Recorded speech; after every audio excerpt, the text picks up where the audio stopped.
పరిశుద్ధుడు తండ్రి, కృప కలిగిన తండ్రి, ఆశ్చర్యకరుడ, అద్భుతకర్త, ఆరాధనకి మీకే వందనాలు, స్తుతులు, స్తోత్రాలు చెల్లించుకున్నాం ప్రభా. గడిచిన కాలం అంతా నీ రెక్కల కింద భద్రపరిచి మమ్మల్ని సజీవ లెక్కలో ఉంచి ఈ ఉదయ కాల సమయంలో ప్రభా నీ పాద చెంత చేరి ప్రభా అయ్యా ఎన్నో అంశాల కోసం ప్రభా మేము మొరపెట్టడానికి, మిమ్మల్ని స్తుతించడానికి, గణపరచడానికి మీరు మాకు ఇచ్చిన ఆధిక్యతను బట్టి మీకు వందనాలు.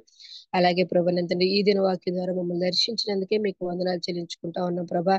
అయ్యా మరి పాటల ద్వారా మీ నామాన్ని మహింపరచడానికి, కీర్తించడానికి నువ్వు చూపిన కృపను బట్టి మీకు వందనాలు.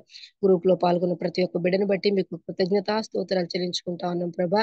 ఇంకా మిగతా తండ్రి జాయిన్ అవ్వాల్సిన బిడ్డలందరినీ మీరు త్వరపడి అయా జాయిన్ అవడానికి సహాయం చేయమని ప్రభా మేము అర్థిస్తా ఉన్నాం ప్రభానంతని. అలాగే ప్రభా అయా వాక్యాన్ని బోధించడానికి ప్రభానంతని నీ దాసుడైనటువంటి ప్రభా చైతన్య గారు ప్రభా అయా మరి సిద్ధపడి నేను తండ్రి అయా ఉంటుండగా జ్ఞాపకం చేసుకోండి. అప్పుడే మీ యొక్క సిరువు చాటున మరుగుపరచండి ప్రభా నేను తండ్రి. మీ యొక్క జ్ఞానంతో, మీ వాక్చాతుర్యంతో ప్రభా అయా మీ యొక్క శక్తి సామర్థ్యాల చేత నేను తండ్రి ఆ బిడ్డను ఉపయోగించుకుని ప్రభా మా అందరితో మీరు మాట్లాడమని, అలాగే మీ వాక్యము రెండంచులు కలిగిన ఖడ్గం కనుక ప్రభా నేను తండ్రి మాతోనూ ఆ బిడ్డతోనూ మీరు మాట్లాడి సహాయం చేయమని, మేము ఏ విధంగా అయితే ప్రభా ఈ రోజు ఎదుర్కొనబోతున్న సమస్యలు, ఇబ్బందులు, లేకపోతే అయా విజయాలు అపజయాల్లో ప్రభా నేను తండ్రి మేము అయా మరి జరగబోతా ఉందో మా జీవితం ప్రభా వీటన్నిటిని బట్టి ప్రభా ఈ రోజు మాకు ప్రభా నేను తండ్రి నీ బలమైన ఆత్మీయ ఆహారాన్ని భుజింపనివ్వమని, మేము ఎదుర్కొనుటకు తగిన శక్తి సామర్థ్యాలను కలిగిన వారంగా ప్రభా మేము ఉండటానికి మాకు సహాయం చేయమని, మా అందరి ద్వారా సమస్త మహిమ ఘనత మీరు మాత్రమే పొందుకోమని మా ప్రభువును రక్షకునైన యేసుక్రీస్తు నామములో అడిగి బ్రతులాడి వేడుకుంటున్నాం తండ్రి. ఆమేన్. ఆమేన్. ప్రైజ్ లార్డ్ సిస్టర్ గారు, దేవుని నామానికి మహిమ కలుగును గాక. Praise the lord. ఇప్పుడు వచ్చిన పరిశుద్ధులందరికీ దేవుని నామంలో వందనాలండి. ఈ సమయంలో మనకు వాక్యాన్ని అందించడానికి దైవాన్ని చిత్తముగా ఏర్పరచబడినటువంటి పాస్టర్ గారా చైతన్య అయ్య గారు సిద్ధంగా ఉన్నారండి. అయ్యగారు మనందరికీ సుపరిచితులేనండి. కొత్త వారి కోసం, సభా మర్యాద కోసం చిరు పరిచయం. పాస్టర్ గారిని పరిచయం చేయడం గౌరవంగా భావిస్తా ఉన్నాను. పాస్టర్ గారా చైతన్య అయ్య గారు, వారి ప్రియ సతీమణి గారు జానెట్ గారు, వీరు హైదరాబాద్ లో హైటెక్ సిటీలో క్యాప్స్టన్ చర్చ్ పరిచర్య స్థిరపడటకు పాటుపడినటువంటి సేవకులు. వీరి పరిచర్య దక్షిణాసియా మరియు ఆఫ్రికా ప్రాంతాల్లో అనేక సేవా పరిచర్యలకు సహకారం అందిస్తా ఉంది. చైతన్య గారు మరియు జానెట్ గారులకు హోషియా మరియు సొలోమి అనే ఇద్దరు సంతానము కలరు. బెంగళూరులోని SABC నుండి థియాలజీలో గ్రాడ్యుయేట్ మరియు లైవ్ పసిఫిక్ యూనివర్సిటీ కాలిఫోర్నియా నుండి స్ట్రాటజిక్ లీడర్షిప్ లో పోస్ట్ గ్రాడ్యుయేట్ అని అభ్యసించినటువంటి చైతన్య గారు తెలుగు అసెంబ్లీస్ ఆఫ్ గాడ్ చర్చికి సంబంధించినటువంటి సేవకులు. చైతన్య గారు శిక్షణ పొందిన నాయకత్వ కోచ్ మరియు జాన్ మ్యాక్స్వెల్ టీంలో ఉపదేశకులు, సహ ఉపదేశకులు. అయ్యగారిని, అయ్యగారి కుటుంబాన్ని దేవుడు దీవించిన విధానాన్ని బట్టి దేవునికి వందనాలండి. వెల్కమ్ టు అయ్యగారు, ప్లీజ్. థ్యాంక్ యూ అండి. థ్యాంక్ యూ స్వరూప్ గారు. Thank you for introduction. మరొకసారి మీతో కలిసి ఉదయకాలం దేవుని ఆరాధించడానికి, ఆయన సన్నిధిలో ప్రార్థన చేయడానికి, అలాగే ఆయన వాక్యాన్ని ధ్యానించడానికి దేవుడు ఇచ్చిన అవకాశాన్ని బట్టి దేవునికి స్తోత్రం చెల్లిస్తూ ఉన్నాను. మన దేవుడు మనతో మాట్లాడే దేవుడు. ఆయన మాట్లాడిన ప్రతిసారి మన జీవితాలకు ఏదో ఒక రకమైన ఆశీర్వాదం ఆయన ఇస్తూనే ఉంటాడు. అలానే ఈ దినం కూడా ఆయన మనతో మాట్లాడుతాడని నేను నమ్ముతూ ఉన్నాను. ఈ దినం మీతో పంచుకోవడానికి పరిశుద్ధాత్ముడు నన్ను ప్రేరేపించిన మాటలు చదువుకుందాం. మొదటి కొరింథీయులకు రాసిన పౌలు రాసిన పత్రిక, కొరింథీయులకు రాసిన మొదటి పత్రిక 13వ అధ్యాయం. మనకు బాగా సుపరిచితమైన వాక్య భాగం ఇది. కానీ ఆ కాంటెక్స్ట్ లో మనం ఏమేమి చెప్తున్నాడో చూస్తే దీనికి ఇంకా ఎంత ప్రాముఖ్యత ఉందో మనకు అర్థమవుతుంది. మొదటి కొరింథీ పత్రిక 13వ అధ్యాయం మొదటి 8 వచనాలు. మనుషుల భాషలతోనూ దేవదూతల భాషలతోనూ నేను మాట్లాడినను, ప్రేమ లేని వాళ్ళైతే మనోగిడు కంచును గడగడలాడు తాళమునైంది. ప్రవచించి కృపావరం కలిగి మర్మములన్నీ జ్ఞానవంతయు ఎరిగిన వాళ్ళైనను, కొండలను పెకిలింపగల పరిపూర్ణ విశ్వాసం గలవాడినైనను, ప్రేమ లేని వాళ్ళైతే నేను వ్యర్థుడను. వీధుల పోషణ కొరకు నా ఆస్తి అంతా ఇచ్చినను, కాల్చబట్టకు నా శరీరము అప్పగించినను, ప్రేమ లేని వాళ్ళైతే నాకు ప్రయోజనం ప్రేమ దీర్ఘకాలం సహించును, దయ చూపించును. ప్రేమ మత్సరపడదు, అది డంబంగా ప్రవర్తింపదు, అది ఉప్పొంగదు, అమర్యాదగా నడవదు, స్వప్రయోజనమును విచారించుకొనదు, త్వరగా కోప్పడదు, అపకారమును మనసులో ఉంచుకొనదు, దుర్నీతి విషయమై సంతోషపడక సత్యములను సంతోషించును, అన్నిటికీ తాళుకొనును, అన్నిటినీ నమ్మును, అన్నిటినీ నిరీక్షించును, అన్నిటినీ ఓర్చును. ప్రేమ శాశ్వత కాలమైంది, శాశ్వత కాలం ఉండును. పౌలు ఈ మాటలు రాసిన సందర్భం ఆ, చాలా ప్రాముఖ్యమైన సందర్భం. అసలు కొరింథీ పత్రిక రాసేటప్పుడే పౌలు చాలా స్పెసిఫిక్ ఇష్యూస్ ని అడ్రస్ చేస్తూ ఆ పత్రిక రాసుకుంటూ వచ్చాడు. సంఘంలో చాలా ప్రాబ్లమ్స్ ఉన్నాయి, యూనో సంఘస్థుల్లో చాలా ప్రాబ్లమ్లు ఉన్నాయి. కనుక ఆ స్పెసిఫిక్ ఇష్యూస్ ని అడ్రస్ చేస్తూ వ్యక్తిగతంగా వాళ్ళు సంఘస్థులు చేస్తున్న పనులను ఎత్తి చూపిస్తూ ఏది కరెక్టో ఏది కరెక్ట్ కాదో ఎలా వాటిని సరి చేసుకోవాలో చెప్పుకుంటూ వచ్చాడు. We can see that as we begin to read the letter itself, we begin to realize that he begin is very, as a pastor, it's a pastoral letter. ఒక పాస్టర్ సంఘ కాపరిగా దైవజనుడిగా తను చూస్తున్న విషయాలను ఎత్తి చూపించి తను విన్న విషయాల గురించి చూస్తున్న విషయాల గురించి క్లియర్ గా ఇన్స్ట్రక్షన్స్ ఇచ్చుకుంటూ వచ్చాడు. చదివే లెటర్ చదివే కొద్దీ ప్రోగ్రెషన్ చేంజ్ అవ్వడం చూస్తాం మనం. ఇండివిజువల్ ఇష్యూస్ ని అడ్రస్ చేస్తూ స్లోగా దాన్ని సంఘపరమైన ఇష్యూస్ మీద ఫోకస్ చేసుకుంటూ వచ్చాడు పౌలు. ఆ లెటర్ లో మొదటి 10 అధ్యాయాల్లో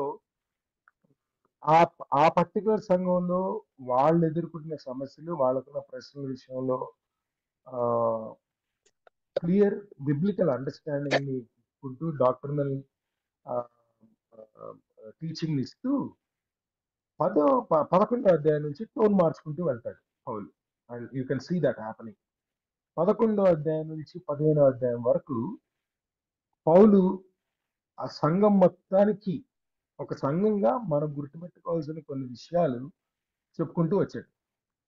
అంటే ఇండివిజువల్ ఇష్యూస్ తో ప్రారంభమై క్వశ్చన్స్ కి ఆన్సర్లు చెప్తూ, అంటే ప్రాక్టికల్ లైఫ్ లో ఉన్న క్రైస్తవ జీవితంలో మనం ఎదుర్కొనే క్వశ్చన్స్ కి ఆన్సర్లు చెప్పుకుంటూ వచ్చి 11వ అధ్యాయం నుంచి మాత్రం సంఘపరంగా మనం కలిగి ఉండాల్సిన అవగాహన, కొన్ని విషయాల్లో మనకు ఉండాల్సిన అవగాహన, సంఘంగా మనం గుర్తుపెట్టుకోవాల్సిన విషయాలు ఎత్తి చూపిస్తూ వచ్చాడు. అంటే he's talking to not just Corinthian church, but he's talking to all of us from chapter 11.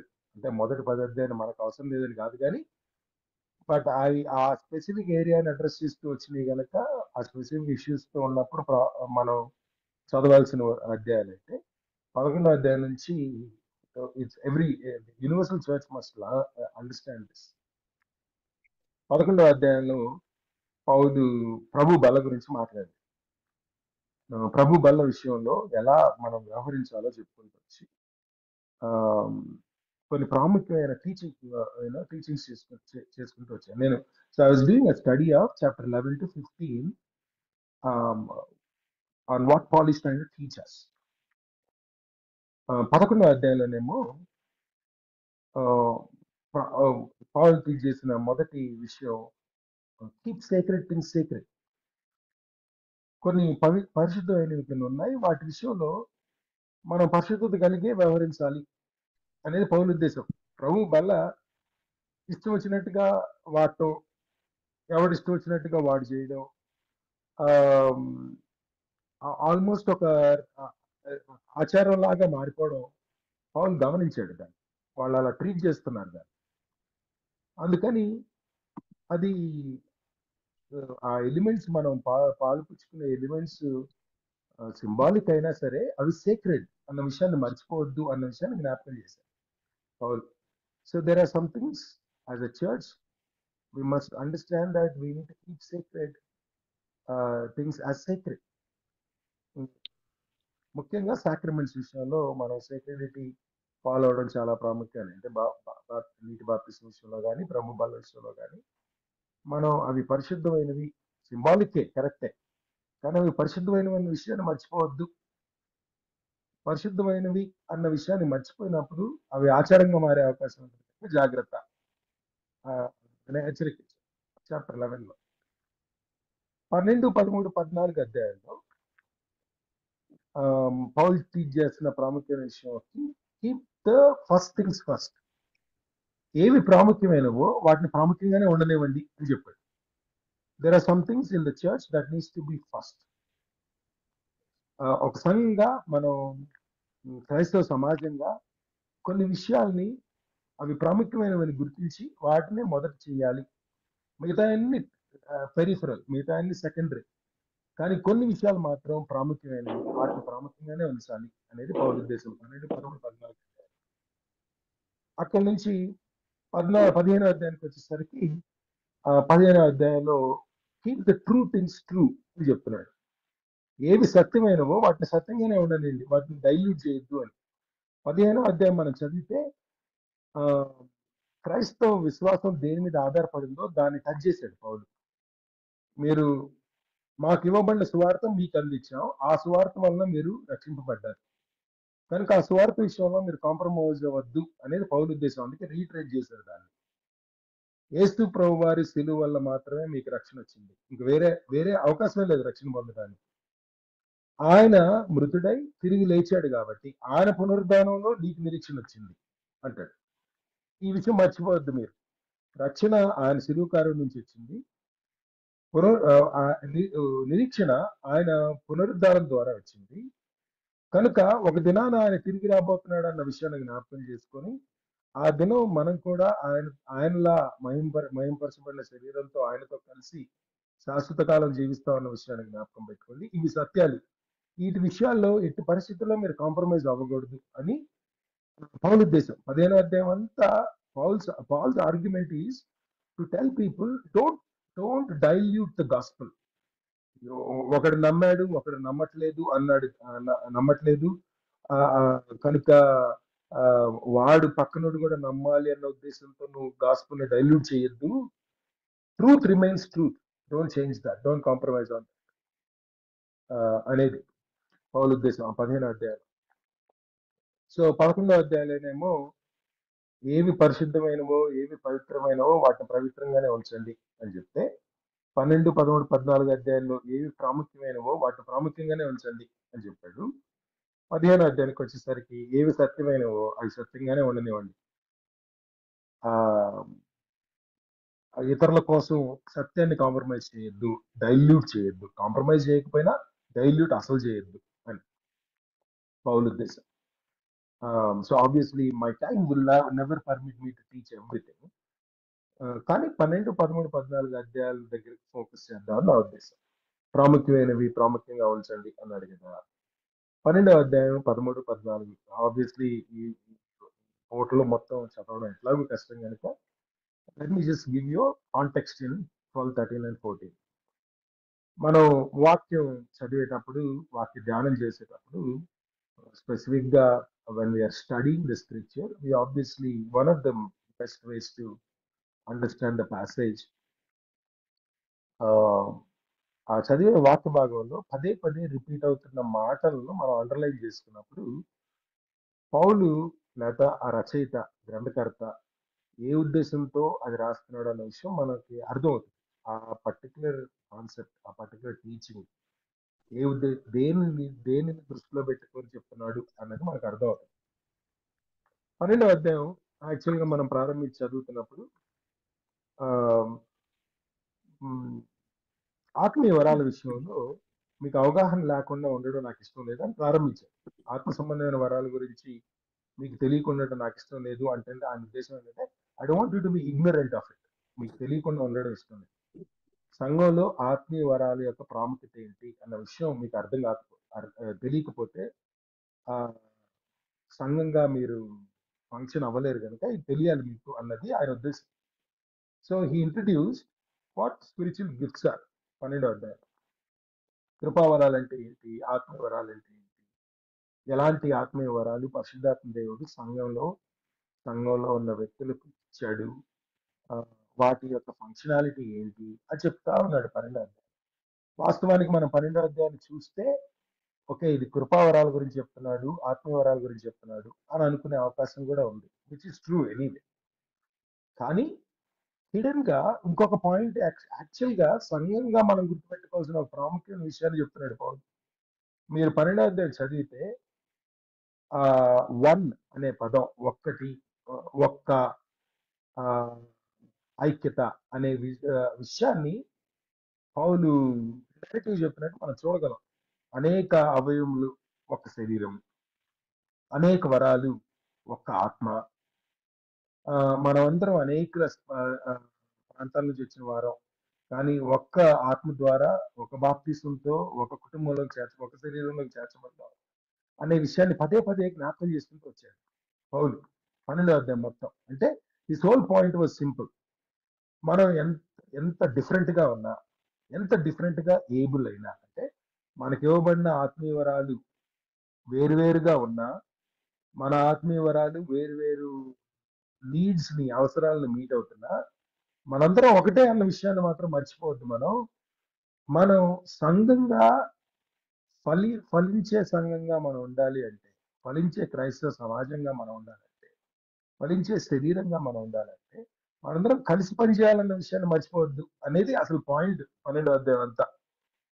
ఆత్మీయ వరాలను ఉపయోగించుకునే, ఆత్మీయ వరాలను పొందుకొని వాటిని ఉపయోగించే క్రైస్తవులు, ప్రతి క్రైస్తవుడు గుర్తుపెట్టుకోవాల్సిన విషయం, మనందరం ఒక సంఘానికి చెందిన వారం, ఒక ఆత్మ ద్వారా ఒక సంఘంలో, ఒక కుటుంబంలో, ఒక శరీరంలో చేర్చబడిన వారం కనుక మనందరం ఐక్యతతో పనిచేయడం అవసరం అనేది పౌలు ఉద్దేశం 12వ అధ్యాయం.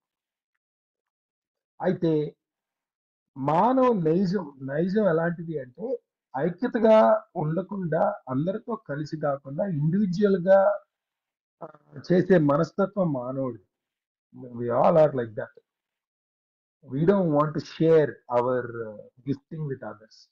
We don't want to share our glory with others. That's human nature. ఏం చేస్తాం, అందుకే ఐక్యత ఉండదు. కనుక ఈ ఐక్యత మీలో రావాలి అంటే ఒక శ్రేష్టమైన మార్గాన్ని మీకు చూపిస్తాను అని 13వ అధ్యాయంలో మాట్లాడుతున్నాడు.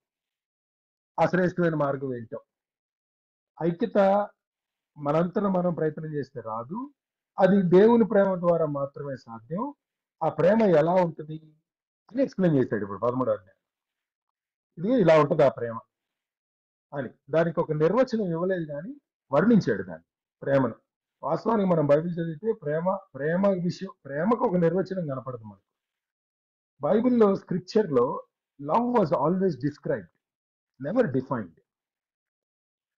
సో ప్రేమ నిర్వచించకుండా వర్ణిస్తున్నాడు, ఇలా ఉంటుంది ప్రేమ అని. కొన్ని విషయాలు, ఆ ప్రేమకు సంబంధించిన గుణ లక్షణాలు, దాని వ్యవహరించే విధానం, అది తను తాను ప్రత్యక్షపరుచుకునే విధానం, ఇలాంటి కొన్ని విషయాలు చెప్పుకుంటూ వచ్చాడు 13వ అధ్యాయంలో. చెప్పి ఈ ప్రేమతో మీరు నింపబడి ఉండాలి, ఇలాంటి ప్రేమ ఉంటేనే నువ్వు క్రైస్తవులుగా ఉండగలవు, లేక ఆ ప్రేమ లేని వాడు అయితే ఐక్యతతో ఉండలేవు. అయితే అలాంటి ప్రేమ కలిగి ఉంటే అప్పుడు సంఘంలో మనం ఎలా ఫంక్షన్ చేస్తామో 14వ అధ్యాయంలో చెప్పుకుంటూ వచ్చాడు. అఫ్కోర్స్ 14వ అధ్యాయంలో మళ్ళీ ఆత్మీయవరాలను కంటిన్యూ చేసి ఆత్మీయవరాలను ఎలా వాడాలో చెప్పుకుంటూ వచ్చాడు. కానీ మనం 14వ అధ్యాయం కరెక్ట్ చదివితే పదే పదే ఒక పదాన్ని రిపీట్ చేసుకుంటూ వచ్చాడు. అది క్షేమాభివృద్ధి అనే పదం. మీరు గమనిస్తే కనీసం 9 సార్లు క్షేమాభివృద్ధి అనే పదం రిపీట్ చేశాడు ఆ అధ్యాయంలో, 14వ అధ్యాయంలో. పాయింట్ ఏంటంటే, దేవుడు మనల్ని ఆశీర్వదించి ఆత్మ ద్వారా మనల్ని అభిషేకించి మనకిచ్చిన వరాలు ఐక్యత కోసం ఇచ్చాడు, సంఘంగా ఐక్యంగా పనిచేయడానికి ఇచ్చాడు. కానీ ఆ ఐక్యతతో ఆత్మీయ వరాలు ఉన్నప్పటికీ ఐక్యతతో పనిచేయడం ప్రేమ లేకుండా సాధ్యం కాదు. కనుక ప్రేమను వెతకండి అంటారు. మీరు ఎప్పుడైతే ప్రేమను వెతుకుతారో, ప్రేమతో నింపబడతారు, క్రీస్తు ప్రేమతో నింపబడతారో, అప్పుడు సంఘ క్షేమాభివృద్ధి నిమిత్తం మీరు పనిచేయగలరు అనేది ఆయన ఉద్దేశం. దేవుడిచ్చిన ఆత్మీయ వరాలను సంఘ క్షేమాభివృద్ధి నిమిత్తం వాడండి, ఇతరుల క్షేమాభివృద్ధి నిమిత్తం వాడండి. మీ సొంత లాభం కోసం కాదు, ఇతరుల క్షేమాభివృద్ధి కోసం వాడండి. సొంత లాభం కోసం వాడే ఆత్మీయ వరాలు వేస్ట్ అంటాడు ఆయన. నీకు మాత్రమే లాభం కూర్చే ఆత్మీయ వరాలు నీకెందుకు? అసలు ఆత్మీయ వరాలు ఇవ్వబడిందే ఇతరులను ఆశీర్వదించడానికి, ఇతరులకు క్షేమాభివృద్ధి కలిగజేయడానికి, సంఘానికి క్షేమాభివృద్ధి కలిగజేయడానికి ఇచ్చాడు దేవుడు. కనుక ఈ విషయంలో మీరు ఈ ప్రాముఖ్యం అన్న విషయాన్ని మర్చిపోవద్దు అనేది ఆయన అసలు ఆ పాయింట్ అనమాట. 12, 13, 14. Of course in the process he explained what spiritual gifts are. ఆత్మీయ వరాలు అంటే ఏంటి, అవి ఎలా ఫంక్షన్ చేస్తాయి, ఎప్పుడు ఫంక్షన్ చేయొచ్చా, ఎలా ఉపయోగించాలి వాటిని, ఇవన్నీ ప్రాక్టికల్ గా చెప్పుకుంటూ వస్తూ హిడెన్ గా ఇది చెప్తున్నాడు. ఐక్యత కలిగి ఉండడం అవసరం సంఘంలో ఐక్యత ఉండాలంటే ప్రేమ ఉండాలి, ప్రేమ ఉంటేనే క్షేమాభివృద్ధి జరుగుతుంది. అది ఆయన హోల్ థాట్ అక్కడ ఆ 13వ అధ్యాయం. అందుకే కీప్ ఫస్ట్ థింగ్స్ ఫస్ట్ అని అంటాను. చాలా very very important understanding for us to have this understanding. ఈ సందర్భంలో ఈ అధ్యాయం రాశాడు 13వ అధ్యాయంలో ప్రేమను వర్ణిస్తూ వచ్చాడు. ఇది మనకు తెలియని విషయం, ఆ అధ్యాయం కాదు, తెలియని విషయాలు కాదు. But I felt for some reason we're ignoring the message of the Spirit of God in general in the church. వీటి గురించి చాలాసార్లు మాట్లాడినా పూర్తి అవగాహన లేకుండానో లేకపోతే నిర్లక్ష్యంగానో మనం వ్యవహరిస్తామని నా ఉద్దేశం. అందుకే ఒక్కసారి బేసిక్స్ రిమైండ్ చేయాలన్న ఉద్దేశంతో ఈ 13వ అధ్యాయానికి వచ్చాను. అంతే నా ఉద్దేశం, అంతే ఈ దినం. It's not that you don't know. మీరందరూ దైవజనులు, అందరూ ప్రార్థన చేసేవారు, ఎప్పుడు దేవుని మీద ఆధారపడేవారు అన్న విషయం నాకు తెలుసు. కనుక ఇది కొత్త విషయం కాదు, కానీ ఒక్కొక్కసారి జ్ఞాపకం చేసుకోవడం అవసరం అసలు బేసిక్స్. అందుకే 13వ అధ్యాయానికి వచ్చాను. పౌలు రాసిన 8 వచనాలను ప్రేమను వర్ణించిన విధానం, ప్రేమ ఎందుకు ప్రాముఖ్యం అన్న విషయం చెప్పిన విధానం, దాన్ని వర్ణించిన విధానం ఒక్కసారి మనల్ని మనం పరీక్షించుకునే విధంగా ఉంటుంది అని నా ఉద్దేశం. So let's look at that. ఈ 8 వచనాలను 2 భాగాలుగా చూడగలం మనం. మొదటి భాగంలో ప్రేమ ఎందుకు ప్రాముఖ్యమో చెప్పాడు, మొదటి 3 వచనాలు. 4 నుంచి 8 వచనాల్లో ప్రేమ ఎలా ఉంటుందో చూపించాడు, వర్ణించాడు. దాన్ని కూడా మనం we will look at that. So first part, మొదటి 3 వచనాల్లో ప్రేమ ఎందుకు ప్రాముఖ్యం చెప్పింది.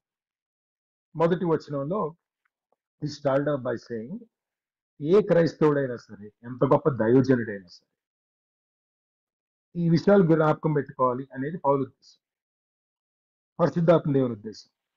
అందుకే చెప్పించాడు పౌలు ద్వారా, మనుషుల భాషలతోనూ దేవదూతల భాషలతో నేను మాట్లాడినను, ప్రేమ లేని వాడిని అయితే నేను మ్రోగేడు కంచును గణగణలాడు తాళమనే ఇందును.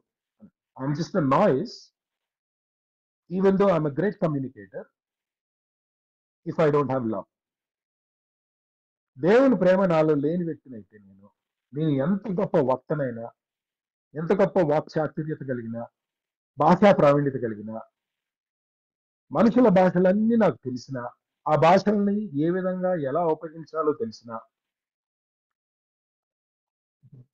అంతెందుకు దేవదూతల భాషలతో కూడా మాట్లాడగలిగిన ఆ కెపాసిటీ నాకున్నా, నేను మాట్లాడిందంతా ఒక శబ్దం తప్ప, నాయిస్ తప్ప, ఇట్స్ నథింగ్.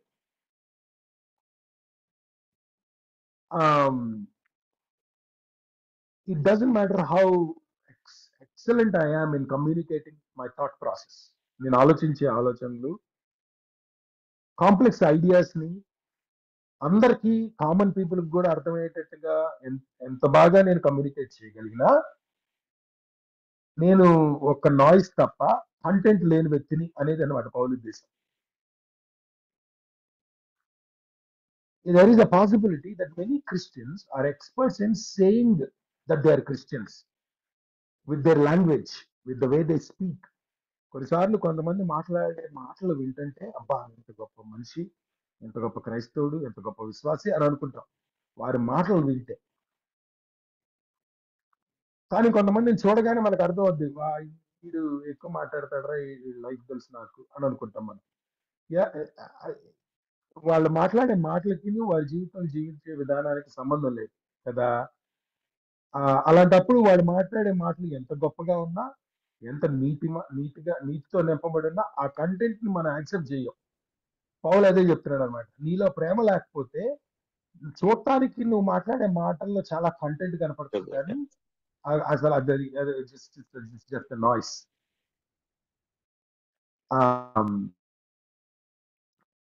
అక్కడ ప్రారంభించి నెక్స్ట్ లెవెల్ తీసుకెళ్ళాడు. నెక్స్ట్ వచ్చిన వాళ్ళు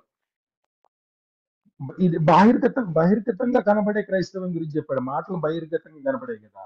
ఇప్పుడు ఆత్మీయ పరంగా ఆత్మీయ మనిషి, ఆత్మపూర్ణుడు ఒక వ్యక్తి అని మనం ఎవరి విషయంలో అయితే గౌరవంగా మర్యాదగా చూస్తామో అలాంటి వ్యక్తుల గురించి మాట్లాడుకుంటూ వస్తున్నాడు. ఇప్పుడు రెండో వచనంలో ప్రవచించి కృపావరం కలిగి మర్మములన్నీ జ్ఞానవంతియు ఎరిగిన వాడినైనను కొండలను పెకిలింపగల పరిపూర్ణ విశ్వాసం గల వాడినైనను ప్రేమ లేని వాడిని అయితే నేను వ్యర్థుడను అన్నాడు. ఒక మనిషి ఆత్మీయ వ్యక్తి, ఈ వ్యక్తి ఆత్మపూర్ణుడు అని మనం గుర్తించే కొన్ని గుర్తింపులు ఉంటాయి, కొన్ని మార్క్స్ ఉంటాయి మన సైన్స్. అందులో మూడిటిని మెన్షన్ చేశారు. ఒకటి ప్రవచించి కృపావరం అన్నాడు. ప్రవచించి కృపావరం అంటే భవిష్యత్తును చూడగలిగే కెపాసిటీ మాత్రమే కాదు. There may be a possibility that there may be some people who are able to talk about what is coming ahead because of the gifting that they received by the Holy Spirit. పరిశుద్ధాత్మ దేవుడు మాత్రమే భవిష్యత్తు తెలిసిన వాడు గనక ఒక్కొక్కసారి మానవులతో మాట్లాడటానికి మానవులను ఉపయోగించుకొని ఆయన రాబోయే విషయాలను వ్యక్తుల ద్వారా చెప్పడం అనేది జరుగుతుంది. But that is not prophecy, that is not the only thing about prophecy. ప్రవచించే కృపావరం కేవలం అది మాత్రమే కాదు, ఫోర్సైట్ మాత్రమే కాదు, ఇన్సైట్ కూడా.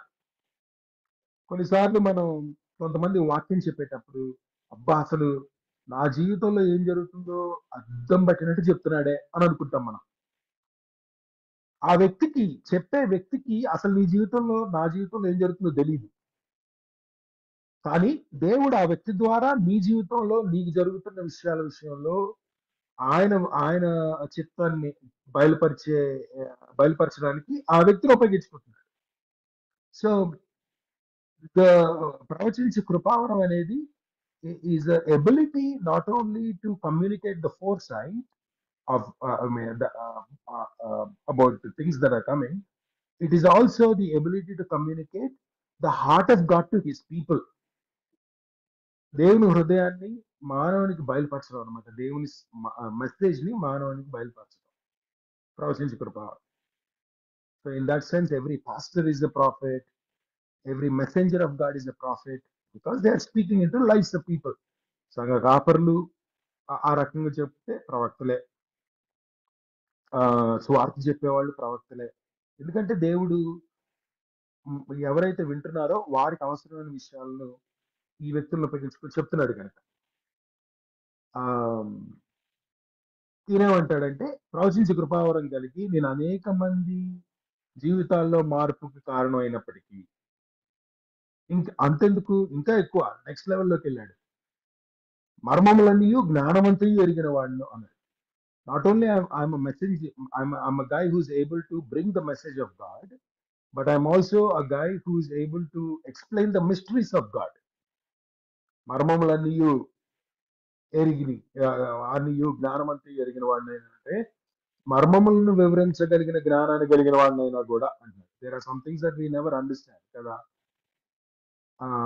కొన్నిసార్లు కొంతమంది బోధించేటప్పుడు అరటిపండు తొక్క ఒలిచి మనకు పెట్టినట్టుగా you know they will expose the scripture like that and you wonder ఎంత బాగా చెప్తున్నారు ఈ వ్యక్తి, అసలు నేను ఎప్పుడు ఇలా ఆలోచించలేదే, ఇంత లోతుందా అని అనుకుంటాం మనం కొంతమంది చెప్పేటప్పుడు. పౌలు అంటాడు అదే జ్ఞానం అంటే డీప్ ఇన్ డెప్త్ నాలెడ్జ్ అనమాట. అది of course that is spirit of God, the enablement of spirit of God. పరిశుద్ధాత్మ దేవుడు ఇచ్చే వరం అది, జ్ఞానం, మర్మాలను అర్థం చేసుకోగలిగే జ్ఞానం. అంత జ్ఞానం ఉన్నా అంటే now you already know, not only you know you are a messenger of you are a guy who is able to communicate the message of God, you're also able to explain the mysteries of God. ఇంకా చెప్పాలి అంటే ఇంకొక లెవెల్లోకి వెళ్ళి కొండలను పైకిలింపగల విశ్వాసం గలవాడినైనను అన్నాడు. ఇది ఇంకో లెవెల్ ఆఫ్ విశ్వాసం. మనందరం విశ్వాసమే. మనం ఎందుకు విశ్వాసం ఏమంటే యేసు ప్రభువారు మన కొరకు శిలువ మరణం చెంది మన పాపాల నిమిత్తం ఆయన శిలువ మరణం పొంది మరణించి పాతి పెట్టబడి తిరిగి లేచి పునరుద్ధానుడయ్యాడు. ఆయన శిలువ మరణం ద్వారా నాకు రక్షణ వచ్చింది, ఆయన పునరుద్ధానం వల్ల నాకు నిరీక్షణ వచ్చిందని మనం నమ్మినప్పుడు అది మనకు విశ్వాసంగా ఎంచబడుతుంది. దాని ద్వారా మనం రక్షింపబడ్డాం. పౌలు దాన్ని ఎక్స్ప్లెయిన్ చేశాడు రోమపత్రికలో. అది విశ్వాసం. ఆ విశ్వాసం అందరికీ ఉంది. కానీ పరిశుద్ధాత్మ దేవుడు స్పెసిఫిక్ గా ఇచ్చే విశ్వాసాన్ని ఒక వారం ఉంది. మళ్ళీ అది ఈ పౌలు మాట్లాడుతున్న విశ్వాసం ఇక్కడ ఈ సందర్భంలో మాట్లాడుతున్న విశ్వాసం దాని గురించి చెప్తున్నాడు అనమాట. అంటే పరిశుద్ధాత్మ దేవుడు మాత్రమే వరంగా ఇచ్చే విశ్వాసం. అదేంటి? అసాధ్యమైనవి కూడా సాధ్యం కాబడగలవు అని నమ్మగలిగేంత కెపాసిటీ. దాని విషయంలో కేవలం నమ్మటమే కాదు, స్టెప్స్ తీసుకోగలిగే ధైర్యం, ఇవన్నీ కలగలిపి రావటం అనమాట. మనం కొంతమంది విశ్వాసాలు చూస్తాం, కొంతమంది దైవజనులు చూస్తాం. బా ఎంత విశ్వాసం ఆయనకి, నా వల్ల కాదు అంత విశ్వాసం అని అనుకుంటాం మనం. వాళ్ళు చేసే పనులకి, వాళ్ళు సాధించే కార్యాలను చూసినప్పుడు అసలు నా వల్ల కాదు అలాంటి విశ్వాసం జీవించడం అనుకుంటాం మనం కొంతమంది చూసినప్పుడు. పౌలు మాట్లాడే విశ్వాసం అదేనమాట. Is talking about the capacity to believe for impossibility even in the midst of impossibilities. అది కేవలం పరిశుద్ధాత్మ దేవుడు మాత్రమే ఇవ్వగలడు ఆ కెపాసిటీని. సో ఈ రెండో వచనంలో ఉన్న ఈ 3 వరాలు పరిశుద్ధాత్మ దేవుడు ఎనేబుల్ చేస్తేనే వస్తాయి మనకి. ప్రవచించే కృపావరం కానీ, అంటే దేవుని మెసేజ్ ని మనుషులకు తీసుకురావడం కానీ, లేకపోతే దేవుని మిస్టరీస్ ని ఎక్స్ప్లెయిన్ చేయగలిగే జ్ఞానం కానీ, దేవుని చిత్తాన్ని విశ్వాసం ద్వారా అమలుపరిచే కేపబిలిటీ కానీ పరిశుద్ధాత్మ దేవుడు మాత్రమే ఇవ్వాలి. నా ఇలాంటి వరాలతో ఆపరేట్ చేసే వాళ్ళని చూసినప్పుడు మనకు ఎంత గౌరవం కదండి. గొప్ప దైవజనుడు అండి ఆయన, గొప్ప క్రైస్తవుడు అండి ఆయన అని అనుకుంటాం మనం. కానీ పౌలు ఉద్దేశంలో అంత గొప్ప కార్యాలు సాధించిన వ్యక్తి కూడా ఆ కార్యాలన్నిటితో ఆయన సాధించిన ఫలం అంతా వ్యర్థమే, ఆ వ్యక్తే వ్యర్థం అంటాడు పౌలు, ప్రేమ లేని వాడు అయితే. You see how he's laying down his argument. క్రైస్తవ జీవితాన్ని వర్ణిస్తూ మనం జనరల్ గా ఇది గొప్ప విశ్వాస జీవితం అని కన్సిడర్ చేసే విషయాలనే మనకు చూపిస్తూ, ఇంత చేసినా, ఎన్ని కార్యాలు సాధించినా నువ్వు నీలో ప్రేమ లేకపోతే నువ్వు వేస్ట్ అన్నాడు. ఇంతేకాదు, అసలు 3వ వచనానికి వచ్చేసరికి ఇంకా హై లెవెల్లోకి తీసుకెళ్ళాడు. మొదటి వచనంలో బహిర్గతంగా కనబడే క్రైస్తవం గురించి మాట్లాడాడు, అంటే మాటలతో చూపించే క్రైస్తవం. 2వ వచనంలో చేతలతో చూపించే క్రైస్తవాన్ని చూపించాడు, దాని గురించి మాట్లాడాడు. 3వ వచనంలో ఇంకా హయ్యర్ లెవెల్కి తీసుకెళ్ళాడు. అసలు చూడటానికే క్రీస్తు లాంటి జీవితం లాగా ఉంటుంది ఆ జీవితం. 3వ వచనంలో వర్ణించబడిన జీవితం 2 మాటలు చెప్పాడు. బీదల పోషణ కొరకు నా ఆస్తి ఎంతయూ ఇచ్చినను అన్నాడు. బీదల పోషణ కొరకు నా ఆస్తి ఎంతయూ ఇచ్చినను. Generosity is considered to be one of the highest forms of Christendom. Normal గానే ధారాళంగా ఔదార్యంగా ఉండే వ్యక్తులను చూస్తే మనకు చాలా గౌరవం, ఇష్టపడతాం అలాంటి వ్యక్తుల్ని. అంటే మనకిస్తారని కాదు, అసలు అలాంటి ఔదార్యం చూపించే వ్యక్తులు క్రీస్తు స్వారూప్యంలో ఉన్న వ్యక్తులు అన్న ఉద్దేశంతో చూస్తాం మనం. ఎందుకంటే మన దేవుడు మొదటి నుంచి ఇచ్చే దేవుడు కదా. దేవుడు లోకమును ఎంతో ప్రేమించను, ఆయన ప్రేమించాడు కాబట్టి చేసిన మొదటి పని కాగా ఆయన తన అద్వితీయ కుమారుని ఇచ్చాడు. ఇచ్చే దేవుడు మన దేవుడు కనుక ఇచ్చే క్రైస్తవులు అంటేనే మనకు జనరల్ గా చాలా గౌరవం. పైగా ఆస్తంతా ఇచ్చేసే వ్యక్తి అయితే ఇంకా ఇంకా ఎక్కువ గౌరవం ఉంటుంది మనకి. Consider them as saints. అన్ని వదిలేసుకున్నాడు అయ్యా, దేవుని పని కోసం అన్ని వదిలేశాడు. అసలు ఆ, సంఘం కోసం అన్ని వదిలేశాడు, తన ఆస్తులన్నిటిని ఇచ్చేశాడు. ఇలా మాట్లాడతాం మనం ఎవరన్నా ఏదైనా చేస్తే. ఆ అంతెందుకు, ఇంకొక లెవెల్లోకి వెళ్ళాడు పౌలు అక్కడి నుంచి. కాల్చబట్టుకు నా శరీరం అప్పగించడను. ఈ కాల్చబట్టుకు నా శరీరం అప్పగించడం is the highest form of Christian life on the earth. ఒక రకంగా చెప్పాలంటే మన విశ్వాసం కోసం మనల్ని మన శరీరాన్ని మనం అప్పగించడం అనేది గొప్ప విషయం. కాల్చబట్టు చంపబడటానికి. ఇలా మార్టైర్స్ గా మిగిలిపోయిన క్రైస్తవుల గురించి, మార్టైర్స్ గా మారబడిన క్రైస్తవుల గురించి ఇప్పుడు కూడా మన కథలు కథలుగా చెప్పుకుంటాం.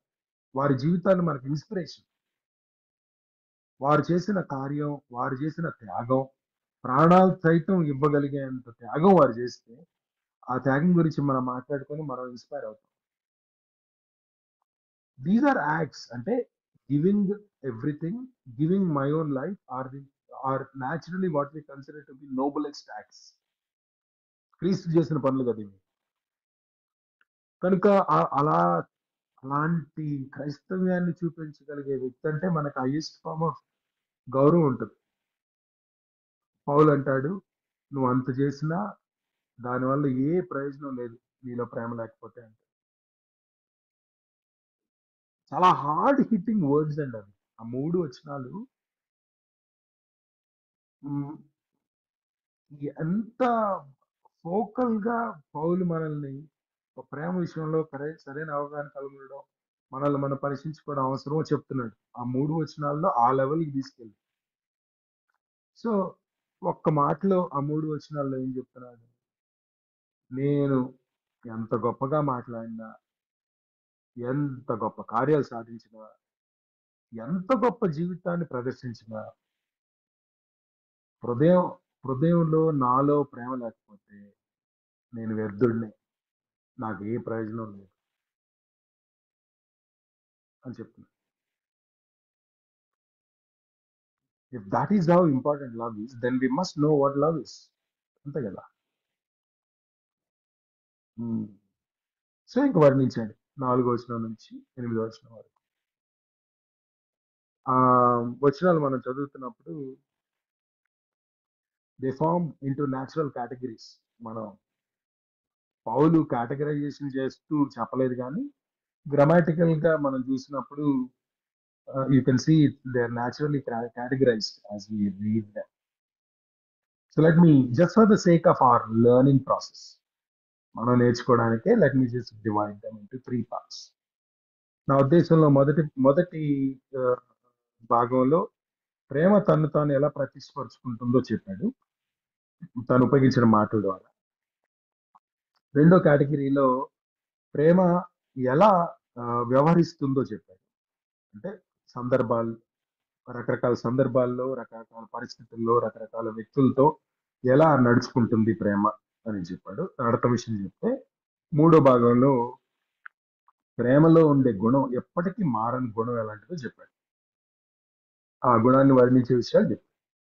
So let me just go through them for the sake of learning. అంతే, మన లెర్నింగ్ ప్రాసెస్ కోసం. ఈ లెర్నింగ్ ప్రాసెస్ లో ఎందుకు ఇవి రిమైండ్ చేస్తున్నానంటే, మనల్ని మనం పరీక్షించుకోవాల్సిన అవసరం ఉంది కనుక. Do we have this kind of love with in us? అంతే. నా గోల్ అంతా ఏం లేదు ఇవాళ. ఈ పౌలు వర్ణించే మాటలు మనం చూస్తూ ఇవి నాలో ఉన్నాయా లేదా, ఇలాంటి గుణాన్ని నేను ఇలాంటి ప్రేమ ప్రదర్శించే వ్యక్తినా కాదా, కలుగున్న వ్యక్తినా కాదా అని మనల్ని మనం ప్రశ్నించుకోవడమే నా ఉద్దేశం ఈ దినం. అంతే, అంతకంటే ఏంటి. So let's go through that. 4వ వచనంలో ప్రేమ ఎలా తాను పరుచుకుంటుందో చెప్పాడు 2 మాటలతో. అలాగే 6వ వచనంలో కూడా. But let me just look at verse 4 now. ప్రేమ దీర్ఘకాలం సహించును, దయ చూపించును. ప్రేమ దీర్ఘకాలం సహించును, దయ చూపించును. 6వ వచనంలో దుర్నీతి విషయంలో సంతోషపడక సత్యమునందు సంతోషించు అన్నాడు. సో 3 అన్నమాట. దీర్ఘకాలం సహించేదిగా ఉంటుంది, దయ చూపించేదిగా ఉంటుంది, సత్యాన్ని ప్రేమించేదిగా ఉంటుంది. ఈ మూడు ఆ, విధానాల్లో తను ప్రతిష్ఠించుకుంటుంది ప్రేమ. ప్రేమ దీర్ఘకాలం సహించేదిగా ఉంటుంది. ఆ అక్కడ పౌలు ఉపయోగించిన పదం మకరతోమాయ్, గ్రీక్ లో మకరతోమాయ్. మకరతోమాయ్ అంటే త్వరగా కోపపడని మనసు అన్నమాట. త్వరగా కోప్పడదు, త్వరగా ఆవేశపడదు, త్వరగా అఫ్ కోర్స్ త్వరగా కోప్పడదని తర్వాత ఇంకో చోట వాడాడు, కానీ అసలు ఆ దానికి దీనికి డిఫరెంట్ కనెక్షన్, డిఫరెంట్ మీనింగ్స్ ఉన్నాయి. అందుకనే నేను మళ్ళీ దీన్ని I'm trying to explain this. మకరతోమాయ్ మీన్స్ లాంగ్ సఫరింగ్. ఎంత కాలమైనా సరే తనకు కలిగే నష్టాన్ని ఓర్చుకొని వెయిట్ చేస్తాను. వెయిట్ చేసే మనస్తత్వం. ఏం జరుగుతున్నా సరే, తన జీవితంలో ఏం జరుగుతున్నా సరే, తను ఎన్ని సార్లు కష్టాన్ని ఎదుర్కొన్నా సరే, ఇబ్బందిని ఎదుర్కొన్నా సరే, వ్యతిరేకతను ఎదుర్కొన్నా సరే, కష్టతరమైన మాటలను ఎదుర్కొన్నా సరే, ఓపిగ్గా ఎంత కాలమైనా సరే ఓపిగ్గా వెయిట్ చేయడం, దీర్ఘకాలం సాగించడం అంటే మకరతోమాయ్ అంటే అది. You will never diffuse quickly, you will diffuse slowly.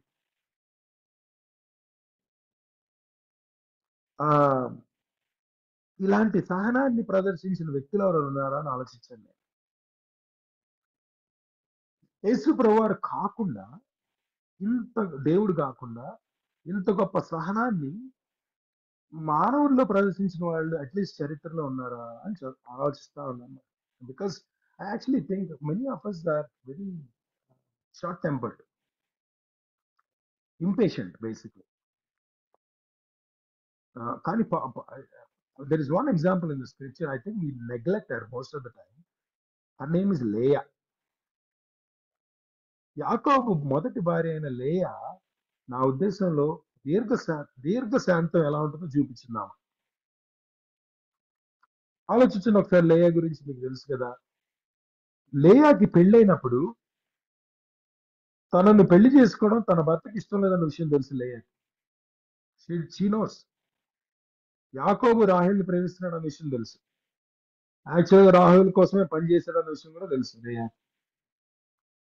కానీ ఆ వివాహంలోకి భర్తకి ఇష్టం లేకపోయినా ఎంటర్ అయింది ఆమె. తెలుసు ఈ వివాహం నేను చేసుకున్నా, నా భర్త నన్ను చేసుకోవడం నా భర్తకి ఇష్టం లేదు, యాకోబుకి ఇష్టం లేదని తెలుసు. వివాహం చేసుకుని ఆ వివాహంలో ఉన్న భర్త తను ఎప్పటికీ ప్రేమించడం అన్న విషయం కూడా తెలుసు. భర్త హృదయం అంతా రాహేల్ మీద ఉందని తెలుసు. ఎప్పుడన్నా ప్రేమిస్తాడో లేదో అసలు తెలియదు. అసలు there is no hope for her. తను బిడ్డను కన్నప్పుడు ఆ బిడ్డని యాకోబు తన బిడ్డగా, అంటే యాకోబు బిడ్డే అనుకోండి, యాకోబు దృష్టిలో రూబెన్ కంటే యోసేపు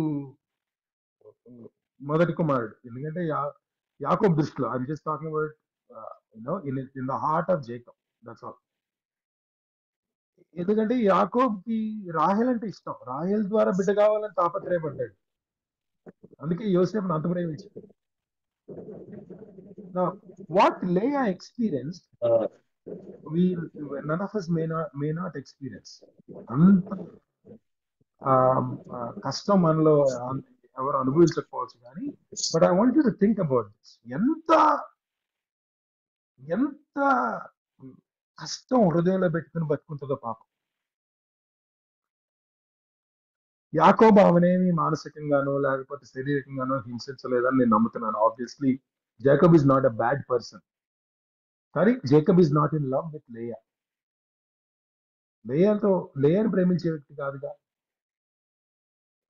లేయాని మంచిగా చూసుకుని ఉండుంటాడు, కానీ ఏ భర్త ప్రేమ కోసమైతే ఆమె తాపత్రయపడిందో ఆ ప్రేమ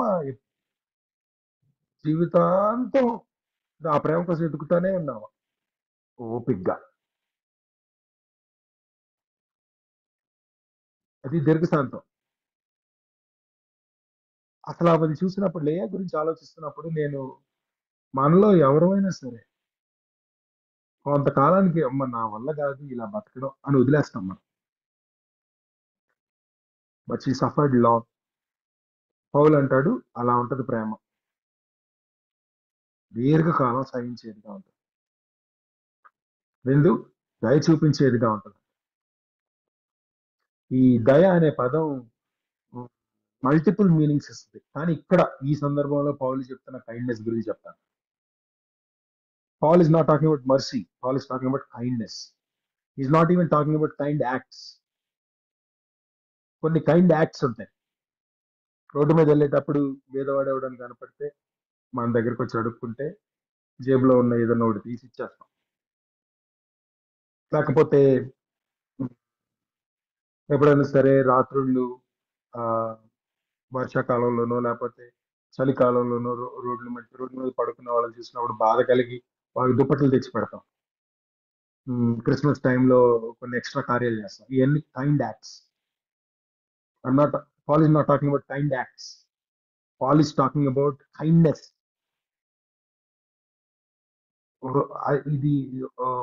ఇది హృదయ స్థితి అన్నమాట. అంటే ఎప్పటికీ ఉపకారం మాత్రమే చేయాలన్న ఆలోచన కలిగిన మనస్తత్వం, ఎవరికైనా సరే ఉపకారమే చేయాలి అని ఆలోచించే మనసు, ఎవరికైనా సరే మంచే చేయాలి అని ఆలోచించే మనసు, ఆఖరికి అది నా శత్రువు అయినా సరే మంచే చేయాలి ఆ వ్యక్తికి అని ఆలోచించే మనసు. అది ఆ కైండ్నెస్ గురించి చెప్తున్నాను. It's a state of mind. నాకు నష్టం కలిగినా ఇతరులకు ఉపకారం మాత్రమే చేయాలి అని ఆలోచించే మనసు. యేసు ప్రభు వారు చెప్పిన ఒక ఉపమానంలో కైండ్నెస్ ఎలా ఉంటుందో మనకు అర్థమవుతుంది. యాక్చువల్గా యేసు ప్రభు వారి దగ్గర ఒక ఆయన వచ్చి నా పొరుగువాడు ఎవడు అని అడిగాడు. యేసు ప్రభు వారు గొప్ప ఆజ్ఞ ఏంటో చెప్తూ ఉన్నప్పుడు దేవుని ప్రేమించమన్నాడు, నిన్ను వల్ల నీ పొరుగు వారిని ప్రేమించమన్నాడు. ఆయన ఆ మాట చెప్పినప్పుడు ఒక ఆయన ప్రశ్నించాడు, నా పొరుగువాడు ఎవడు అన్నాడు. ఆ పొరుగువాడు ఎవడో ఎక్స్ప్లెయిన్ చేయడానికి యేసుప్రభు వారు ఒక ఉపమానాన్ని చెప్పాడు. దాన్ని మనం దానికి మంచి సమరయుడు కథ అని పేరు పెట్టుకున్నాం ఆ ఉపమానాన్ని. ఈ మంచి సమరయుడు కథ వాస్తవానికి యేసుప్రభు వారు పొరుగువాడు ఎవడో చెప్పడానికి చెప్పాడు. కానీ ఆ ఉపమానంలో ఈ పౌలు మాట్లాడే కైండ్నెస్ ఎలా ఉంటుందో చూపించాడు యేసుప్రభు వారు. మనకు తెలియదా ఆ కథ? ఎందుకు తెలీదు, తెలుసు కదా. So I'm not explaining the story, the details of the story, but I just want to make a point. Martin Luther king ఒకసారి, మార్టిన్ లూథర్ కింగ్ ఒకసారి ఈ పర్టికులర్ ప్యాసేజ్ మీద వాక్యం చెప్పాడు. వాక్యం చెప్తూ ఒక పాయింట్ చెప్పాడు, అసలు చాలా కీలకమైన పాయింట్ అది. I want you to remember that. ఆయన అంటాడు, ఈ ప్రీస్ట్ కానీ లేవీడు కానీ లేకపోతే యాజకుడు కానీ అక్కడ దారిలో పడున్న యూదుని చూసినప్పుడు, ఆ కొండల మధ్య ఆ అరణ్య ప్రాంతంలో బందిపోట్ల ద్వారా ఆల్మోస్ట్ చావు బతుకుల స్థితిలో ఉన్న ఈ వ్యక్తిని చూసినప్పుడు, వాళ్ళు దాటుతున్నప్పుడు వాళ్ళు ఆలోచించిన విధానానికి మంచి సమరయుడు ఆలోచించిన విధానానికి తేడా ఉంది, సమరయుడు ఆలోచించిన విధానానికి తేడా ఉంది అని చెప్పాడు అని చెప్తున్నాడు. చెప్తూ ఏమంటాడంటే, వాళ్ళిద్దరూ యాజకుడు కానీ ఆ లేవీయుడు కానీ ఈ యూదుని చూసినప్పుడు వాళ్ళ మనసులో ఏమనుకున్నారంటే, నేను గనక ఇప్పుడు ఆగి వీడికి సహాయం చేస్తే నాకేం జరుగుతుంది అని ఆలోచించారు అంటాడు. If I stop and help this man, what will happen to me? అది దాని అర్థం, ఆ ప్రశ్న రెండు రకాలు కదా. ఒకటి, నేను ఆగితే నాకు నష్టం జరుగుతుందేమో అన్న భయం, అంటే నేను కూడా ఆగితే నన్ను కూడా కొడతారేమో, బందిపోట్లు దగ్గరలోనే ఉన్నారేమో, ఎందుకులే మనకెందుకు వచ్చిన గోల అన్న ఉద్దేశంతో అడిగిన ప్రశ్న ఉండొచ్చు. లేకపోతే నేను ఆగి వీడికి సహాయం చేస్తే నాకేం లాభం, నాకేం వస్తుంది తిరిగి అని ఆలోచించుండొచ్చు. మార్టిన్ లూథర్ అంటాడు, a lot of us even as Christians, whatever we do for others, మనం ఇతరులకు చేసే ఉపకారం ఏదైనా సరే తిరిగి నాకేం వస్తుంది అని ఆలోచించే ఉపకారం చేస్తాం. నాకు నష్టం జరగనంత కాలం నేను ఉపకారం చేస్తాం. మనం నాకు కష్టం కాకున్నంత వరకు ఉపకారం చేస్తాం. ఒకవేళ కొన్నిసార్లు నష్టం కష్టం వచ్చి ఉపకారం చేసినా కొంతకాలం మాత్రమే చేస్తాం, ఎక్కువ కాలం చేయం. We will never do certain things when we know there is no return. యేసు ప్రభు వారు సమరయుడి ద్వారా ఆ క్వశ్చన్ ని రివర్స్ చేశాడు అంటాడు. అని సమరయుడు యాక్చువల్ గా ఆ ప్రశ్న రివర్స్ చేశాడు. ఏంటి? నేను గనక ఆగి ఈయనకు సహాయం చేయకపోతే ఈ వ్యక్తి పరిస్థితి ఏంటి అని ఆలోచించాడు అంటాడు. This is how kind people think. సమరయుడికి యూదుడు శత్రువు, యూదుడికి సమరయుడు శత్రువు. సో సమరయుడికి తెలుసు యూదుడు నన్ను ఎప్పుడు శత్రువుగానే కన్సిడర్ చేస్తాడని. సమరయుడికి తెలుసు యూదుని దృష్టిలో నేను తక్కువ జాతి చెందిన వాడిని అని కూడా తెలుసు. ఇప్పుడు ఆ యూదుడు కనుక I'm hoping that is unconscious, but there is a possibility if is the conscious one, if he is conscious there is a possibility that he would say no no no no you are an outcast, don't touch me. నాకు నేను సహాయం చేయాలనుకున్నా ఆ సహాయాన్ని తిరస్కరించే అవకాశం ఉందని కూడా తెలుసు సమరయుడికి. Let's hope that for our sake, for the gospel, for the story's sake, that is unconscious. So సమరయుడు తీసుకున్న రిస్క్ చూడండి. ఇప్పుడు ఈ వ్యక్తి నేను ఇచ్చే సహాయాన్ని తిరస్కరించే అవకాశం ఉంది. రెండోది, ఈ వ్యక్తి నా శత్రువు.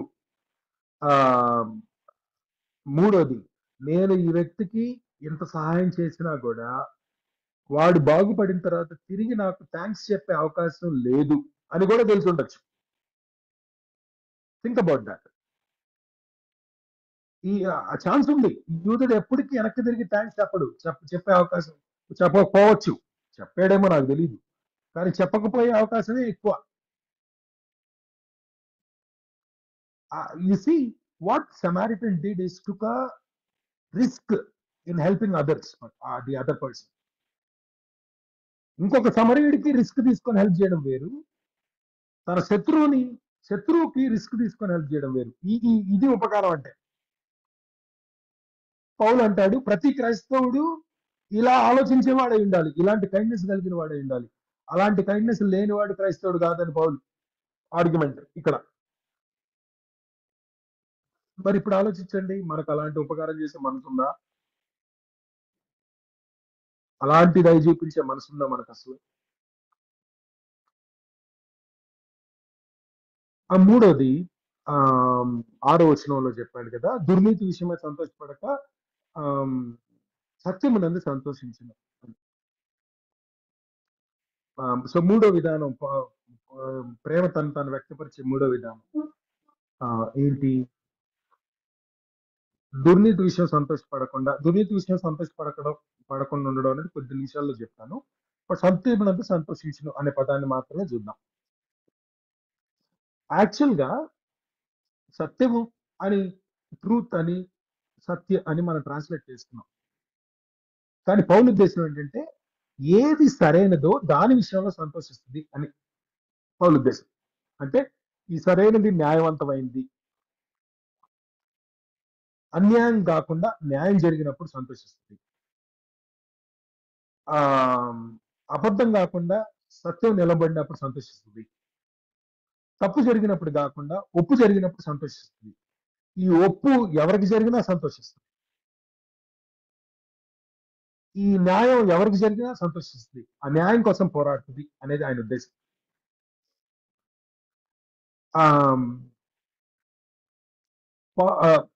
నేను ఒక పాయింట్ ని ఇక్కడ చెప్పాలని ఉద్దేశిస్తున్నాను.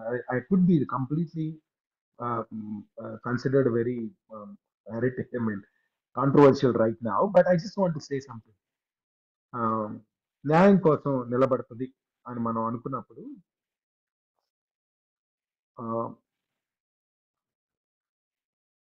ఒక విషయాన్ని క్రైస్తవులుగా మనం గుర్తుపెట్టుకోవాల్సిన ఒక విషయాన్ని చెప్తాను.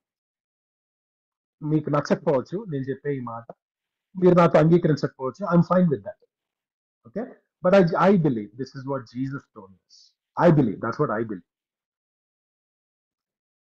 వ్యక్తిగతంగా నాకు అన్యాయం జరిగినప్పుడు దాన్ని నేను సహించాలి.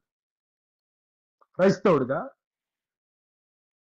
వ్యక్తిగతంగా నాకు అన్యాయం జరిగినప్పుడు దాని విషయంలో నేను భరించే వ్యక్తిగానే ఉండాలి, అంతే కదా. అంతే, నాకు ఎప్పటికీ న్యాయం జరగకపోయినా సహనంతో భరించే వ్యక్తిగానే ఉండాలి.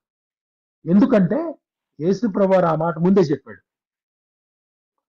మీరు నా పేరు పెట్టుకొని తిరుగుతారు కనుక క్రైస్తవులను పరిచయం చేసుకుంటారు కనుక మీ కుటుంబంతో సహా ప్రతి వ్యక్తి నీకు వ్యతిరేకంగా మారతాడని యేసుప్రభువు ముందే చెప్పాడు. లోకం మిమ్మల్ని అసహించుకుంటుంది అంటారు, మీరు నా పేరు పెట్టి పిలవబడ్డారు కనుక. నీ కుటుంబంలోనే వ్యక్తులు నీకు అన్యాయం చేస్తారని ముందే చెప్పాడు యేసుప్రభువు మత్తయి సువార్త 10వ అధ్యాయం. సో మనకు అన్యాయం జరుగుతుంది క్రైస్తవులంగా ఉన్నంత కాలం ఈ భూలోకంలో యేసుప్రభువు తిరిగి రావటమో లేకపోతే మనం ఆయన దగ్గరికి పంపబట్టి పిలువబట్టమో జరిగేంత వరకు కూడా మనకు అన్యాయం ఎప్పటికీ జరుగుతూనే ఉంటది అని చెప్పాడు. సో ఈ అన్యాయం మనం సహించాల్సిందే ఉన్నంత కాలం. కానీ అన్యాయం సహించడం అంటే కేవలం వ్యక్తిగతానికి సంబంధించింది మాత్రమే. కానీ వేరే వ్యక్తులకు అన్యాయం జరిగినప్పుడు మాత్రం మనం నిలబడాలి. న్యాయం జరిగించేవారిగా ఉండాలి అంటాడు దేవుడు. వాట్ డస్ మనుషుల నుంచి నేనేమి కోరుకుందును అని చెప్తూ న్యాయాన్ని జరిగించే వ్యక్తిగా నువ్వు ఉండాలి అని కోరుకున్నాడు దేవుడు. చూడండి ఇప్పుడు అంటే ఇప్పుడు ఆ రెండు వచనాలని మిక్స్ చేయండి. యేసుప్రభువు ఆలోచనలను తండ్రి మీకా ద్వారా బయలుపరిచిన మాటలను రెండింటిని కంబైన్ చేయండి. ఏం చెప్తున్నాడు అనమాట? వ్యక్తిగతంగా నీకు అన్యాయం జరిగితే సహించు, కానీ ఇతరులకు అన్యాయం జరిగినప్పుడు లేచి నిలబడి పోరాడు. ఇది తండ్రి నీ దగ్గర నుంచి కోరుకుంటుంది అంటున్నాడు. ఇది పౌలు చెప్తున్న మాట. నువ్వు ప్రేమ కలిగిన వాడు అయితే నువ్వు సహించు, కానీ ఇతరులకు అన్యాయం జరిగినప్పుడు లేచి నిలబడి పోరాడు. వారికి న్యాయం జరిగేటట్టుగా చూడు, వారికి న్యాయం జరిగినప్పుడు సంతోషించి అని. Think about this. It's a brilliant way to explain what love looks like.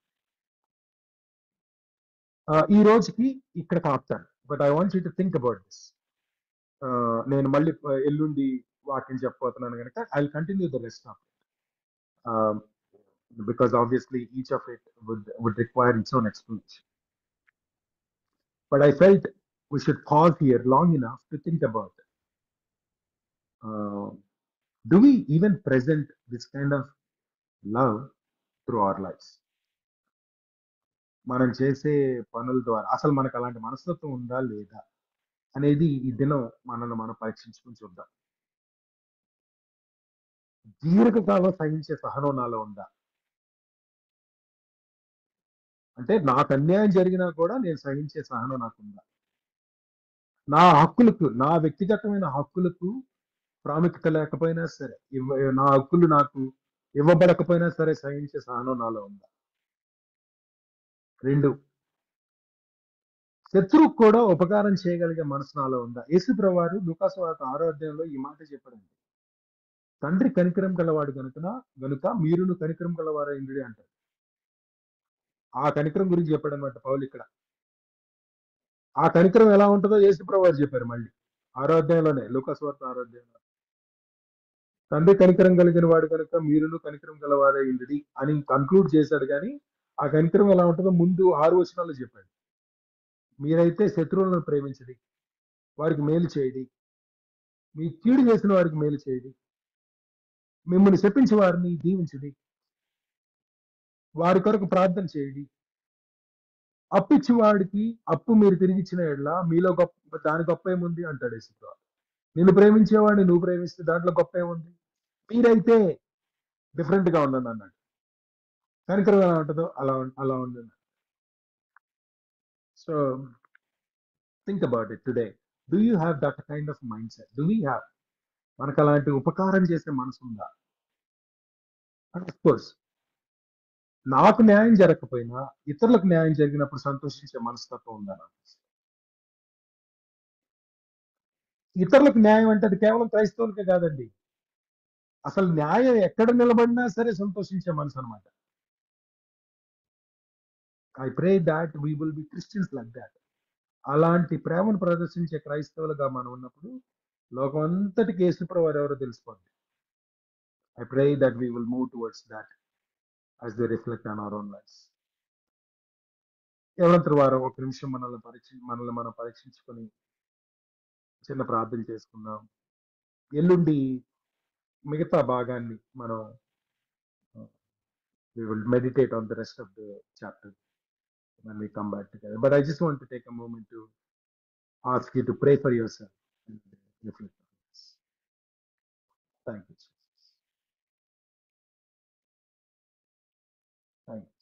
Praise lord అయ్యారు. దేవుని నామానికి మహిమ కలుగును గాక. Praise the lord. దేవుడు మాట్లాడిన విధానాన్ని బట్టి మనం ఎంతగానో హెచ్చరించబడ్డాం, నూతనంగా ఆత్మీయ బలాన్ని పొందుకున్నాం, ఆశీర్వదించబడ్డాం. మన సహవాసం తరపున అయ్యగారికి ప్రత్యేక వందనాలు తెలియజేస్తా ఉన్నాం. ప్రైజ్ లాడ్ అయ్యారు. Praise the lord. మన మధ్య ఉన్నటువంటి పాస్టర్ జామి రవికుమార్ అయ్యగారు, అయ్యగారు మీరు సిద్ధంగా ఉన్నట్లయితే ముగింపు ప్రార్థన, పరలోక ప్రార్థన, ఆశీర్వాదం ఇవ్వండి ప్లీజ్. ప్రార్థన చేసుకుందామండి. పరిశుద్ధమైన తండ్రి, నీ బంగారు పదాలు కొందరం ప్రభా, నీ ప్రేమను బట్టి కుటుంబం బట్టి వందనాలు తండ్రి. అయ్యా ప్రభ, అపోస్తలుడైన పౌలు కొరింథీ పత్రిక రాసిన విధానం ప్రభ, రాయవలసిన ప్రభ ఉద్దేశము, రాయవలసిన అవసరం ప్రభ, రాసిన వాటిలో ఉన్న ప్రభ ప్రేమను గురించి ప్రభ వివరించిన విధానం బట్టి వందనాలు చెల్లిస్తున్నాను తండ్రి. నీ దోసనికి ఇచ్చిన వాక్య అనుభవాన్ని బట్టి, వాక్య జ్ఞానాన్ని బట్టి వందనాలు ప్రభ. అయ్యా విరిచి వడ్డించిన దాతను ప్రభ, ఇక నీ వాక్యం తండ్రి 30 దంతులుగా 60 దంతులుగా 100 దంతులుగా ఫలింపు చేయమని ప్రార్థన చేస్తున్నాను తండ్రి. సహాయం దయచేయండి ప్రభ. మా జీవితంలో కేవలం వాక్యం విని విడిచిపెట్టేవారుగా కాకుండా వాక్యాన్ని అనుసరించి జీవించేవారుగా చేయమని ప్రార్థన చేస్తున్నాను ప్రభా. చైతన్య గారిని ప్రత్యేకంగా దీవించండి, ఆశీర్వదించండి. ఆయన చేస్తున్న సేవను, కుటుంబాన్ని ప్రభా ఇంకా విశ్రింపజేయమని ప్రార్థన చేస్తున్నాను తండ్రి. అదేవిధంగా ప్రభా, ఈ విధంగా తండ్రి ఉదయకాల సమయంలో తండ్రి ఈ వాక్యం వినడానికి మాకు ఇచ్చిన ప్రభా ఈ శ్రేష్టమైన ప్లాట్ఫామ్ అంటే వందనాలు చెల్లించుకుంటున్నాం. ఇందులో ప్రభా తండ్రి ఉదయకాల సమయంలో 3 గంటలు లేచి ప్రార్థన చేస్తున్న తల్లులు, అదేవిధంగా ప్రభా అనేక మంది ప్రభా సాక్ష్యం చెప్పేవారు, ఆరాధించేవారు మాకు ఇచ్చేదన్నమాట వందనాలు తండ్రి. ఒకరి కోసం ప్రార్థన చేయడం సహాయం చేసిన వందనాలు ప్రభా. అదేవిధంగా దేవతన ప్రభా ప్రార్థన చేస్తూ ఉన్నాం, సహకరిస్తున్న ప్రభా స్వరూప్ గారిని, జాన్సన్ గారిని, ఝాన్సీ గారిని జ్ఞాపకం చేసుకో. అదేవిధంగా ఎవరైతే అనారోగ్యంతో ఉన్నారో ప్రభా నీ మోకాలతో అతను బాధపడుతున్న బిడ్డను జ్ఞాపకం చేసుకొని ఝాన్సీ గారికి ఆరోగ్యం దయచేయండి. అదేవిధంగా తండ్రి ఆంటీ గారికి స్వస్థపరచండి. అది ప్రత్యేకంగా రాబర్ట్ జేమ్స్ గారికి కావాల్సిన ప్రభావ శక్తి బలం ఆరోగ్యంతో నింపండి. అదేవిధంగా అవుతున్న ప్రభావ బాబీ రత్నాకర్ కుటుంబానికి ప్రత్యేకంగా దీవించమని, పాల్గొన్న బిడ్డలు దీవించవలసిన ప్రతి పనులు సూర్యని మార్గాన్ని చూపించి నువ్వే సకల మహిమగంత ప్రభావం పొందుకోమని ఈ చిన్న ప్రార్థన మా ప్రభును ప్రియకుమారుడైన యేసుక్రీస్తు దివ్యనామమున అడిగేడుకుంటున్నాం పరమ తండ్రి. ఆమేన్. నీ నామం పరిశుద్ధపరచబడును గాక, నీ రాజ్యం వచ్చును గాక, నీ చిత్తం పరలోకమైన భూమి మీద నెరవేరును గాక. మాకు కావాల్సిన ప్రకారం మా ఇళ్ళ అపరాధము చేయవారిని క్షమించినట్లు మా అపరాధములను క్షమించు, శోధన తప్పించు. ఎందుకంటే రాజ్యం, శక్తి, మహిమ నిరంతరము నీవే ఉంటున్నాను. మన తండ్రి యేసుక్రీస్తు కృప, పరిశుద్ధాత్మ అన్యాను సహవాసం వాక్యం చెప్పిన దాసులకు, పాల్గొన్న బిడ్డలకు ఆయన కృప సదాకాలము తోడే నడిపించును గాక. ఆమేన్. ఆమేన్. ప్రైజ్ లార్డ్ అయ్య గారు, దేవుని నామానికి మహిమ కలుగును గాక. Praise the Lord. Jami Ravikumar అయ్య గారికి మన సహవాసం తరపున ప్రత్యేక వందనాలు తెలియజేస్తా ఉన్నాం. మరి అదే విధంగా ఈ రోజు వాక్యాన్ని అందించినటువంటి అయ్య గారికి మన సహవాసం తరపున ప్రత్యేక వందనాలు తెలియజేస్తా ఉన్నాం. ఇప్పుడు వచ్చిన పరిశుద్ధులందరికీ దేవుని నామంలో వందనాలండి. అమ్మ స్వరూప్ బ్రదర్ స్వరూప్ మరి అది నెంబర్ పెట్టారు కదా 77 అని గ్రూప్ లో అది నటరాజ్ సిస్టర్ ఎప్పుడు వచ్చేది కదా మనకి మీటింగ్ కి. అవును, ఏంటి రావట్లేదని అడిగామ్మా నిన్న. ఏం మీటింగ్ లో ఉంటలేదు నువ్వు అని అడిగితే ఏందో రౌండ్ రౌండ్ గా తిరుగుతుంది, రావట్లేదు నాకు వాక్యం అంది. అంటే నెంబర్ చెప్పాను ఇట్లా పెట్టుకోవాలని. నాకు కూడా కుదరలేదు, సారీ మొదట్లో నాకు కూడా కుదరలేదులమ్మా, ఇప్పుడు నేర్చుకున్నా.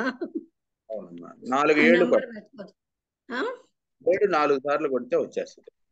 వచ్చేసిందమ్మా. అది నేను చెప్పాను, అంటే అదేమైనా మాట్లాడైతే మార్చండి, లేకపోతే ప్రే చేద్దాం, మళ్ళా చెప్తాను నేను. మార్చడం అవడం లేదమ్మా, అందుకనే దాన్ని అలాగే పెట్టాం. 4 సార్లు పిన్ తీయడం అవడం లేదా స్వరూప్ గారు? అవట్లేదు. ప్యాకేజ్ అయిన తర్వాత పాస్వర్డ్ మ్యాండేటరీ అయిందమ్మా. Okay okay. అది కూడా కాక ఎవరు జాయిన్ అయితే వాళ్ళకి ఇమ్మీడియట్ గా అన్మ్యూట్ తో లాగిన్ అవుతున్నారు.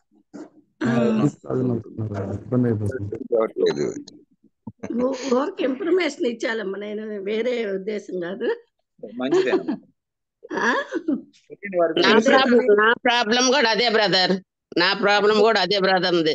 667777 వస్తుంది సీతమ్మ. అది రావటం